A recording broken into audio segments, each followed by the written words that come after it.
Dear students, आज हम 10th class math trigonometry ratio chapter number 6 की स्टडी करेंगे। चैप्टर है ट्रिग्नोमेट्री रेशियो। तो व्हाट इज ट्रिग्नोमेट्री? ट्रिग्नोमेट्री क्या होता है इसके बारे में जानने देखिएगा।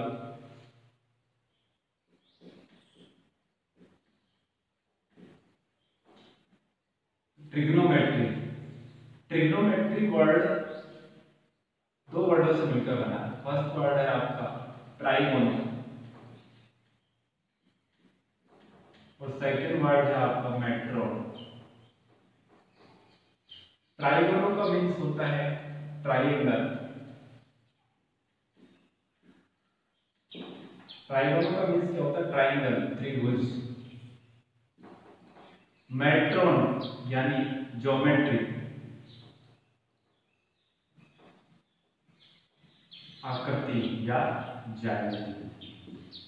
जो ट्रिगोनोमेट्री वर्ड है वो ट्रिगोनो एंड मेट्रोन वर्डों से मिलकर बना होता है। ट्रिगोनो का मीन्स होता है ट्राइंगल, त्रिभुज, मेट्रोन ज्योमेट्री यानी त्रिभुजाकार आकृति, ट्राइंगुलर ज्योमेट्री। जिसमें हम ट्राइंगल ज्योमेट्री की स्टडी करेंगे वही क्या होती है? ट्रिगोनोमेट्री। और जो ट्रिगोनोमेट्री होती है उसमें जो ट्राइंगल होता है वो ट्राइंगल होता है राइट एंगल ट्राइंगल। ट्रिग्नोमेट्री में जिस ट्राइंगल की स्टडी करते हैं वो ट्राइंगल होता है राइट एंगल ट्राइंगल यानी समकोण त्रिभुज। कौन सा त्रिभुज होता है? समकोण त्रिभुज। ट्रिग्नोमेट्री, कंप्लीट ट्रिग्नोमेट्री में हम समकोण त्रिभुज की स्टडी करेंगे, राइट एंगल ट्राइंगल। तो देखिएगा, मैंने सपोज किया ये राइट एंगल ट्राइंगल, एक ट्राइंगल है ए बी सी। एबीसी एक ट्राइंगल है। ये राइट एंगल ट्राइंगल कब होगा? जब इसका वन एंगल क्या होगा? 90 डिग्री। तो मैंने सपोज कर लिया एंगल बी क्या है? 90 डिग्री। एंगल बी 90 डिग्री है तो एबीसी क्या हो गया? Right angle triangle. Right angle triangle में वन एंगल क्या होगा? 90 डिग्री। और एंगल बी क्या है? 90 डिग्री। कौन सा ट्राइंगल हो गया? Right angle triangle. बच्चों जो राइट एंगल ट्राइंगल होता है इसमें जो 90 डिग्री होती है, 90 डिग्री के जो अब जस्ट अपोजिट साइड होती है उसको हम ऑलवेज क्या कहते हैं? Hypotenuse curve. 90 डिग्री के जस्ट अपोजिट साइड क्या होती है? Hypotenuse curve. और अब क्या करते हैं? ए और सी दोनों में से किसी एक को हम क्या सपोज कर लेते हैं? थीटा। मैंने एंगल सी को क्या सपोज कर लिया? थीटा। एंगल सी को क्या सपोज कर लिया? थीटा। तो थीटा के जस्ट अपोजिट ऑलवेज क्या होता है? परपेंडिकुलर यानी लंब। थीटा के जस्ट अपोजिट ऑलवेज क्या होता है? परपेंडिकुलर। और जो थीटा होता है जिसके एडजेंस्ट साइड यानी संगत भुजा, जो संगत भुजा होती है वो क्या होती है? बेस यानी आधार।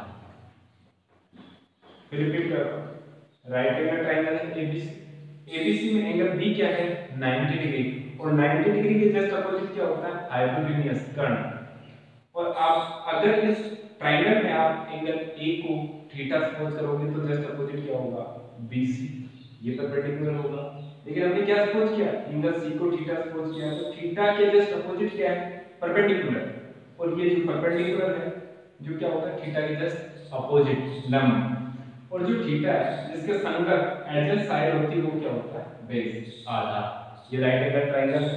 अब ये इस 90 डिग्री के ट्राइंगल में हम एक थ्योरम अप्लाई करते हैं जिसको बोलते हैं हम बोधायन थ्योरम। कौन सी थ्योरम? बोधायन थ्योरम या पाइथागोरस थ्योरम। कौन सी थ्योरम? Pythagoras theorem. इस ट्राइंगल में हम थ्योरम यूज करते हैं बोधायन या पाइथागोरस थ्योरम। बोधायन थ्योरम क्या होती है देखना। बोधायन थ्योरम के लिए फॉर्मूला होता है h² = p² + b², यानी hypotenuse square = perpendicular square plus base square. ये कौन सी थ्योरम है? बोधायन थ्योरम। कौन सी थ्योरम है? बोधायन प्रमेय। और जिसको हम नोट ऐसे भी नोट कर सकते हैं एज कर्ण स्क्वायर इज इक्वल टू लंब स्क्वायर प्लस आधा स्क्वायर। ये कौन सी थ्योरम हो गई? बोधायन थ्योरम। कौन सी थ्योरम हो गई? बोधायन या पाइथागोरस थ्योरम। इसी के बेस पर हम कंप्लीट ट्रिग्नोमेट्री रेशियो की स्टडी करेंगे। ट्रिग्नोमेट्री हो गई। अब आता है आपके पास ट्रिग्नोमेट्री रेशियो। ट्रिग्नोमेट्री रेशियो बच्चों 6 ट्रिग्नोमेट्री रेशियो होते हैं। ट्रिग्नोमेट्री रेशियो कितने होते हैं? 6। फर्स्ट ट्रिग्नोमेट्री रेशियो है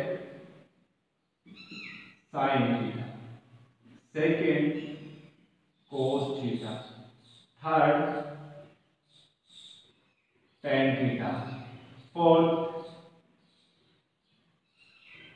cosec theta, fifth sec theta और सिक्स कोट थीटा। क्या होता है? Cot theta. बच्चों ये 6 ट्रिग्नोमेट्री रेशियो है। First sine theta, sine theta का जस्ट ट्रिग्नोमेट्री रेशियो अपोजिट क्या होता है? Cosec theta. सेक थीटा का अपोजिट क्या होता है? कोस थीटा का अपोजिट क्या होता है? Sorry, sec theta. और टेन थीटा का अपोजिट क्या होता है? Cot theta. यहां हम थीटा एंगल की वैल्यू कहां से फाइंड आउट करेंगे? एंगल की वैल्यू फाइंड आउट करने के लिए एक बेसिक ट्रिक है आपके पास। पाकिस्तान भूखा प्यासा अपॉन में हिंदुस्तान हरा भरा। इस बेसिक ट्रिक के आधार पर हम इन ट्रिग्नोमेट्री रेशियो की वैल्यू फाइंड आउट करेंगे। तो देखिएगा, फर्स्ट परपेंडिकुलर अपॉन में हाइपोटेन्यूज किसके लिए अप्लाई होगा? साइन के लिए। किसके लिए? साइन के लिए। सेकंड रेशियो है वो कोस के लिए अप्लाई होगा। किसके लिए? कोस के लिए। और जो थर्ड है परपेंडिकुलर अपॉन में बेस, वो किसके लिए अप्लाई होगा? tan के लिए। ओके, तो नोट करेंगे sin थीटा इक्वल क्या होगा? परपेंडिकुलर अपॉन में हाइपोटेन्यूज, परपेंडिकुलर अपॉन में हाइपोटेन्यूज। सेकंड है cos थीटा, cos थीटा के लिए कौन सा रेशियो अप्लाई होगा? बेस अपॉन में हाइपोटेन्यूज। थर्ड है tan थीटा, tan थीटा के लिए होता है बेस अपॉन में परपेंडिकुलर अपॉन में बेस, परपेंडिकुलर अपॉन में बेस। ये 3 ट्रिग्नोमेट्री रेशियो जस्ट इनके अपोजिट, इनका रेसिप्रोकल जस्ट ये ट्रिग्नोमेट्री रेशियो। कैसे? sin थीटा का जो रेशियो होगा p अपॉन में x, तो कोसेक थीटा जस्ट अपोजिट होगा क्या? हाइपोटेन्यूज अपॉन में perpendicular. Same cos theta, cos theta का अपोजिट क्या होगा? सेक। तो cos है बेस अपॉन में हाइपोटेन्यूज, तो इसका अपोजिट क्या होगा? हाइपोटेन्यूज अपॉन में बेस। नेक्स्ट है tan थीटा, tan थीटा है परपेंडिकुलर अपॉन में बेस, इसका जस्ट अपोजिट क्या होगा? बेस अपॉन में परपेंडिकुलर। ये 6 ट्रिग्नोमेट्री टेबल से ट्रिग्नोमेट्री रेशियो है, इनमें थीटा की वैल्यू हम फाइंड आउट करते हैं। ये आपके ट्रिग्नोमेट्री रेशियो 6 चैप्टर का बेसिक है। इसी बेसिक के बेस पर हम 6 चैप्टर स्टडी करेंगे। नेक्स्ट वीडियो में हम 6.1 की स्टडी करेंगे। Okay, thanks.